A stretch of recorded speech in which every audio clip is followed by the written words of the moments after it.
এটা আমার পুরী ব্লগের সেকেন্ড পার্টটা। তো আপনারা দেখেছিলেন আমি মন্দির গিয়েছিলাম, তো মন্দিরে দুপুর টাইমটা ওখানেই কাটিয়ে তারপরে বিকেলের দিকে গিয়েছিলাম সমুদ্রের কাছে। তো বিকেলের সময় যখন গেছি খুব মেঘ করেছে, আর সমুদ্র বিচে এইভাবে বসে ছিলাম কিছুক্ষণ। তারপরে মেঘের জন্য এমন সুন্দর, জলেরও কালার যেমন সুন্দর লাগছে আর চারপাশের পরিবেশটাও খুব সুন্দর লাগছে। ভিড় ছিল একটু বেশি, কিন্তু জলের কালারটা এত সুন্দর লাগছিল। এদিকে ওর খেলা শুরু হয়ে গেছে, যখনই যায় শুধু সমুদ্রে যাবে আর বালি নিয়ে খেলবে, অল টাইম বালি নিয়ে খেলা শুরু। আর এখানে দুজন নেমে গেছে স্নান করতে, ওরা বিকেলে স্নান করতে নেমে গেছে। তারপর সন্ধ্যার যে আলো বিচের সমস্ত হোটেলের সঙ্গে আর সমুদ্রের জল আর মেঘ সব মিলিয়ে ওই সময়টা এত সুন্দর লাগছিল, যেটা আমি মুখে বলে আপনাদের বোঝাতে পারবো না। তারপরে সন্ধ্যার সময় গেলাম বিচের যে দোকানগুলো, সেই দোকানে। তো ও এখানে চাপবে খুব আগে করেছিল, তো ওকে চাপানো হলো।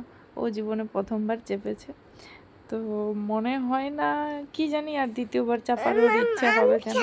ও খুব এক্সাইটেড, উঠে গিয়েছিল, কিন্তু স্লাইডের সময় এত উপর থেকে যখন পড়তে হয়েছে ও খুব অবাক হয়ে গেছিল।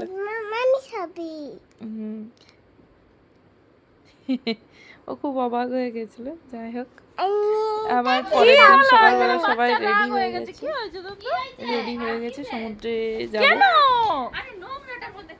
এখানে ওর রাগ হয়ে গেছে, কী কারণে সেটা একটু বুঝতে পারছি না। যাই হোক, সবই রাগ, সব নেবে, বল পছন্দ হলো না ওর, শুধু বালি নিয়ে খেলার জিনিস চাই, ওসবে হবে না।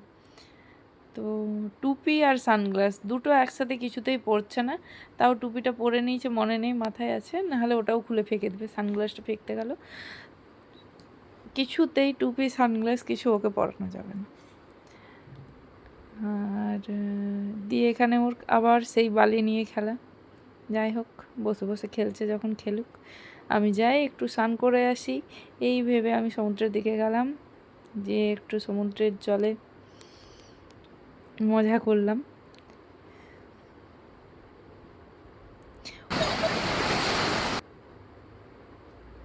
ওর এত সমুদ্রে যাওয়ার নেশা হয়ে গেছিলো যে ও হোটেলের রুমে 2 মিনিট কাউকে থাকতে দিচ্ছিল না, বসতে দিচ্ছিল না। অল টাইম সমুদ্রে যাব চলো, সমুদ্রে যাব চলো, হয় বালি না হয় জলে, ওকে মোটামুটি থাকতে হবে। এত ওর সমুদ্র পছন্দ হয়ে গেছিলো, কাউকে রুমে 2 মিনিট থাকতে দিচ্ছিল না। তো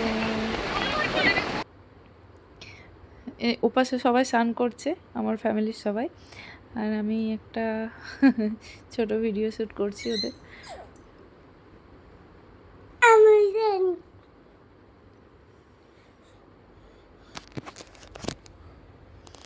তারপর এবার বাড়ি যেয়ে স্নান টান করে ভগবানের সেবা করে এবারে বিকেলের দিকে মন্দিরে যাব।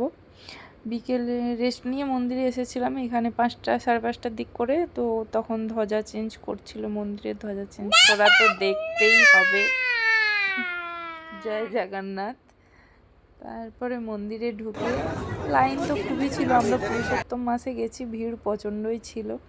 অনেকক্ষণ লাইন দিয়ে মন্দিরে ঢুকে ভগবানের দর্শন করে তারপর রাত্রে বেরিয়ে এলাম।